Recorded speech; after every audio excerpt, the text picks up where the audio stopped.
think kind of, speaking on the position of Tom, I think he's a product of his time. I think the nicest thing about kind of our three characters is kind of echoing what Emma said, but I think despite all the complexity and the kind of deceiving nature of like a lot of aspects of the kind of triangle between them, there's also just a lot of like very real friendship. I think Tom's love for Marion is very real, and Tom's love for Patrick is very real, and I think that part of why it's so painful in the story is because I think Marion and Patrick are actually very good friends, and there's like a very real love there as well. So I think just having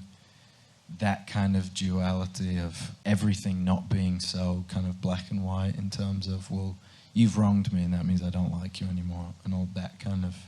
thing. It's not really how the world works and how human beings work. So I think there's so much nuance to them and so much complexity that comes for people in real life around, sexuality and finding themselves and all of that kind of stuff. And I think around sex in particular and sexual relationships being, shrouded in kind of fear for a man in that time, for Tom, for example, and fear and shame and all these things that you don't necessarily know that much about if you don't encounter other, homosexual men at that time. For someone like Tom, it's all of his feelings towards men I would imagine, feel just so foreign. So,